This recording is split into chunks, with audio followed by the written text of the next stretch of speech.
જય માતાજી મિત્રો, સ્વાગત છે આજના નવા વિડીયોમાં। આજે તારીખ છે 27/7/2026 ને ખેડૂત મિત્રોની આતુરતાથી રાહ જોવા બદલ બનાસકાંઠા જિલ્લામાં સારો એવો વરસાદ વરસ્યો। તેની સાથે આજે આપણે બનાસકાંઠા જિલ્લાના જીવાદોરી સમાન ગણાતા દાંતીવાડા ડેમ ઉપર નજર કરીએ તો ઘણા બધા મિત્રોની કોમેન્ટો આવતી હતી કે દાંતીવાડા ડેમના તાજા અને લાઈવ સમાચાર લાવો, કારણ કે હાલમાં સોશિયલ મીડિયામાં ખોટા સમાચાર બહુ સામે આવી રહ્યા છે। એટલે આજે આપણે બનાસકાંઠા જિલ્લાના જીવાદોરી સમાન ગણાતા દાંતીવાડા ડેમ ઉપર નજર કરીએ તો ચોમાસાની શરૂઆત થઈ ગઈ છે અને કેટલાક વિસ્તારમાં ધોમધમાલ વરસાદ વરસ્યો। તેની સાથે મિત્રો 2-3 દિવસથી મિત્રો બનાસકાંઠા જિલ્લામાં સારો એવો વરસાદ વરસી રહ્યો છે। અને હવે આપણે દાંતીવાડા ડેમ ઉપર નજર કરીએ તો હાલમાં દાંતીવાડા ડેમની સપાટી 570 ફૂટે છે અને દાંતીવાડા ડેમની ભયાનક સપાટી 604 ફૂટ છે।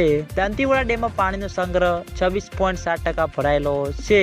ખેડૂતો મિત્રોની કોમેન્ટો આવતી હતી કે દાંતીવાડા ડેમમાં નવા નીર આવ્યા કે નહીં, તો મિત્રો હજુ સુધી દાંતીવાડા ડેમમાં પાણીની આવક શરૂ થઈ નથી અને હજુ આગામી દિવસોમાં ગુજરાતમાં એક વરસાદનો નવો રાઉન્ડ આવી રહ્યો છે। એટલે બનાસકાંઠામાં મિત્રો ફરીથી વરસાદનું જોર વધશે। તેની સાથે મિત્રો દાંતીવાડા ડેમના ઉપરલા ભાગમાં માઉન્ટ આબુ રોડ, અંબાજી, દાંતા ત્યાં આગળ વરસાદ પડશે તો દાંતીવાડા ડેમમાં પાણીની આવક શરૂ થતી જોવા મળશે। અને દાંતીવાડા ડેમમાં પાણીની આવક શરૂ થશે તો સૌથી પહેલા તમને બધાને આ ચેનલ દ્વારા વિડીયો બનાવીને જાણ કરવામાં આવશે। એટલે તમે બધા અમારી ચેનલ ઉપર નવા હોય તો વિડીયોને લાઈક કરી દેજો, કોમેન્ટ કરી દેજો અને ચેનલને સબસ્ક્રાઇબ પણ કરી દેજો। તો મિત્રો જય માતાજી।